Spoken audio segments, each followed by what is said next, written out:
तो शरीर पूरा सहम सा जाता है। वो सारी घटनाएं मेरे आँखों के सामने किसी फिल्म जैसे चलती हैं। वो लाश, वो रेगिस्तान। मुझे ऑफिस से कुछ दिनों की छुट्टी मिली थी और मेरा बेटा बंटी मुझे बहुत दिनों से बोल रहा था कि पापा मुझे राजस्थान घूमने जाना है। तो मैं अपनी पत्नी और बच्चे के साथ जयपुर घूमने का कार्यक्रम बनाने लगा। बेटा बहुत दिनों से जिद कर रहा था कि पापा मुझे राजस्थान घूमने के लिए ले चलो। सो मैं उसकी बात मानकर उसे जयपुर घुमाने को राज़ी हो गया। मैं, मेरी पत्नी रीमा और बेटा संयम घर से जयपुर के लिए रवाना हो गए। हमने 2 दिन में पूरा जयपुर घूम लिया, लेकिन मेरे पास अभी 2 दिन की छुट्टी और भी बची थी। तो मैंने सोचा क्यों ना अजमेर शरीफ भी हो आते हैं। चूँकि हमारी ये प्लानिंग अचानक हुई थी तो हमें जल्दबाजी में बस का सहारा लेना पड़ा। उस बस में और भी यात्री थे, खासकर बुजुर्गों की संख्या ज़्यादा थी। हमारे जैसे केवल एक ही फैमिली थी। बस में यात्री भी बहुत कम ही थे, क्योंकि बस भी थोड़ी खजाड़ा थी, इसलिए शायद उसमें ज़्यादा यात्री नहीं बैठे थे। करीब रात के 8 बजे बस अपने गंतव्य की ओर रवाना हो चली। हम तीनों अपनी अपनी सीटों पर टेक लगाकर बैठ गए। संयम तो सो गया, लेकिन मुझे और रीमा को बीच बीच में हल्की हल्की झपकी सी आ जाती थी। एक तो वीरान और अनजानी जगह, ऊपर से खजाड़ा बस में मुझे अनकंफर्टेबल लग रहा था। ड्राइवर को भी शायद बहुत जल्दी थी गंतव्य तक पहुंचने की, इसलिए वो भी बस को तेज रफ्तार में भगाए चला जा रहा था। अंदर से डर भी लग रहा था कि कहीं वो बस को ठोक ना दे, क्योंकि अंधेरा घना था। साथ में सुनसान सड़क के किनारे, जिन पर ना कोई घर दिख रहा था और सड़क पर भी इक्का दुक्का वाहन ही दिखाई दे रहा था। कुछ बुजुर्गों ने ड्राइवर को टोका भी कि बस की रफ्तार जरा धीमी करो। कुछ समय तक तो उसने बस को धीमी रफ्तार में चलाया, लेकिन फिर कुछ देर के बाद उसने फिर से बस की रफ्तार बढ़ा दी। एक बुजुर्ग ने फिर से उस ड्राइवर को टोका कि बस की रफ्तार कम करो, लेकिन मना करने के बावजूद फिर से ड्राइवर ने रफ्तार बढ़ा दी।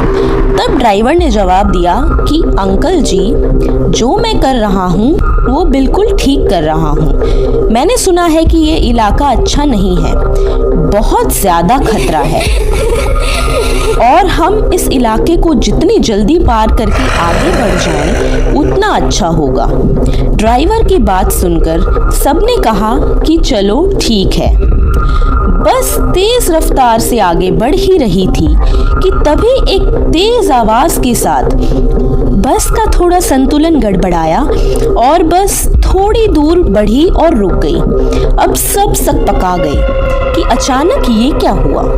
इतना खतरनाक इलाका और बस का रुकना, किसी का भी इससे मन घबरा जाएगा। ड्राइवर ने अपनी टॉर्च जलाई, बस के नीचे उतरा और उसने देखा कि क्या बात है। बस को आखिर हुआ क्या, वो रुकी क्यों। कुछ देर के मुआयने के बाद उसे पता चला कि बस के पीछे की ओर के दोनों पहिए पंचर हो चुके हैं और बस में एक्स्ट्रा पहिए भी नहीं हैं जिससे उसकी मरम्मत हो सके। अब क्या किया जाए, सभी सोच में पड़ गए। रेतीली अनजान जगह, अमावस की गहरी काली रात, जंगली जानवरों का डर और बस का यूं खराब हो जाना, सबके तो जैसे होश ही उड़ गए थे कि अब करे तो करे क्या और क्या ना करे। किसी के कुछ भी समझ में नहीं आ रहा था। तभी कंडक्टर को थोड़ी दूर एक रोशनी दिखाई दी। उसने सबसे कहा कि देखो, वहां रोशनी दिखाई दे रही है, हो सकता है कि वहां कोई गांव हो, चलो सब वहां चलते हैं, शायद रात भर के लिए कोई सुरक्षित जगह मिल जाए। अगर एक कोठरी भी मिल गई तो सब वहां एक साथ बैठकर रात तो गुजार ही सकते हैं। सब कंडक्टर की बातों से सहमत हो गए। सबने अपना सामान उठाया और चल पड़े उस रोशनी की तरफ। जैसे ही वो सब उस रोशनी के नजदीक पहुंचे तो एक बड़ी सी कोठरी दिखाई दी, जिसे देखने से ही लग रहा था कि वो कोई बहुत पुरानी सराय है जहां भूले भटके मुसाफिर रुकते होंगे। सब कोठरी के दरवाजे के बाहर खड़े हो गए। बस कंडक्टर ने दरवाजे की साकल खटखटाई, तभी एक बहुत ही बूढ़े व्यक्ति ने दरवाजा खोला। उनके सिर पर एक बड़ी सी पगड़ी थी। गले में पुराने जमाने का कोई आभूषण था। कानों में भी कुंडल पहन रखे थे। कुर्ते के ऊपर उन्होंने एक सदरी पहन रखी थी। कमर में धोती, पैरों में पुराने जमाने की ऊंट के चमड़े की बनी मोजड़ी पहन रखी थी और हाथ में एक बड़ा सा लठ ले रखा था। वो और उनका पहनावा बहुत ही ज्यादा अजीब लग रहा था।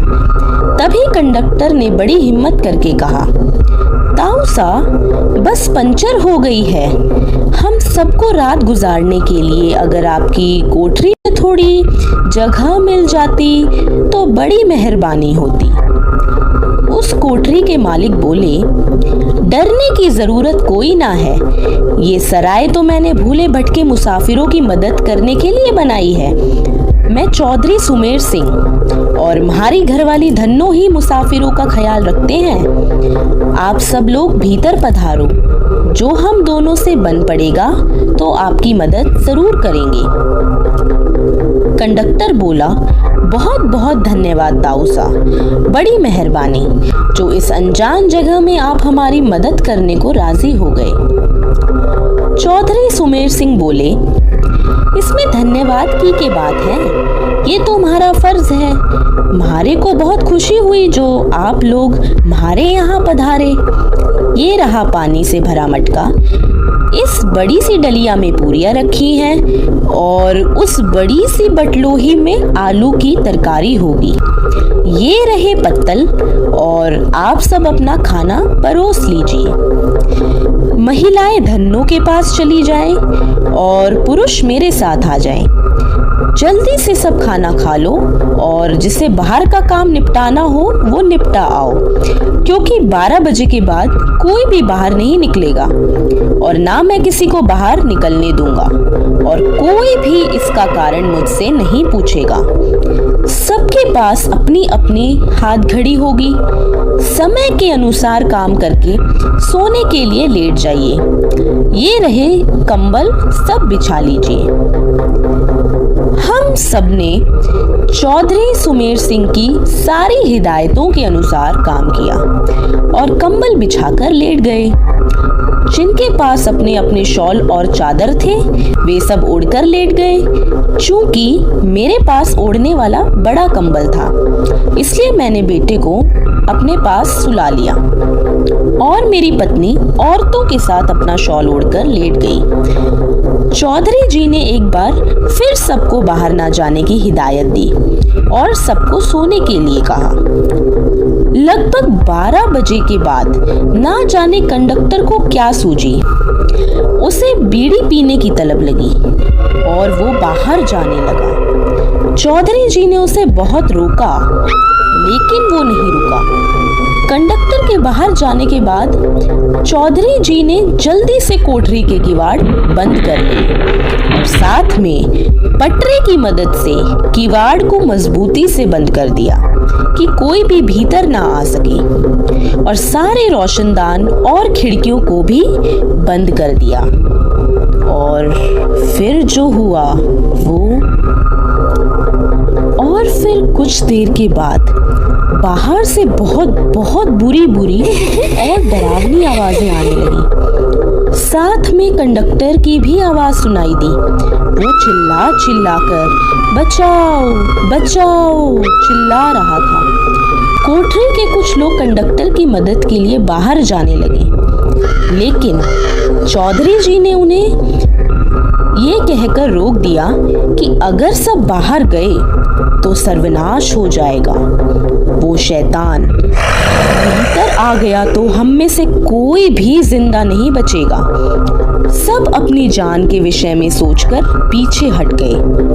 फिर चौधरी जी ने सबसे कहा कि सब अपनी अपनी जगह पर लेट जाओ, और उनकी बात मानना हम सबकी मजबूरी बन गई थी। हम सब ने वही किया जो चौधरी जी ने कहा था। एक आध घंटे के बाद सबको नींद आ गई। हम सब सुबह जगे तो वहां का मंजर देखकर दंग रह गए। हम सब रेत पर लेटे थे और वहां से कोठरी गायब थी। केवल हम लोगों का सामान ही पड़ा था। वहां 2 समाधियां बनी थी जिन पर चौधरी सुमेर सिंह और धन्नो सिंह लिखा था। हम सब ये देखकर हैरान थे कि आखिर रात को जो हुआ था वो ख्वाब था या हकीकत। तभी वहां से एक चरवाहा अपनी भेड़ों के साथ निकला। उसको हम लोगों ने सारी बात बताई तो उसने बताया कि यहाँ बहुत समय पहले एक सराय हुआ करती थी जिसकी रखवाली चौधरी सुमेर सिंह और उनकी पत्नी धन्नो किया करते थे, और उन दोनों के स्वर्गवास के बाद आज भी उनकी आत्माएं भटके हुए मुसाफिरों की मदद करने आती हैं। इस इलाके में बहुत शैतानी आत्माएं होती हैं जो लोगों का कत्ल कर देती हैं, लेकिन सुमेर सिंह और उनकी पत्नी अच्छी आत्माएं हैं, इसलिए वो लोगों की मदद करने आ जाते हैं। ये सब कहकर चरवाहा वहां से चला गया, लेकिन हम सबके मुंह और आंखें खुली की खुली रह गई। फिर हम सब ने अपना अपना सामान उठाया और बस की ओर आए। देखा तो वहां कंडक्टर की लाश लहूलुहान पड़ी हुई थी। वो सब देखकर हम सबका दिल दहल गया। थोड़ी देर के इंतजार के बाद वहां से एक दूसरी बस गुजरी और हम सब उसमें बैठकर अपने गंतव्य को रवाना हो गए। Share, subscribe, join.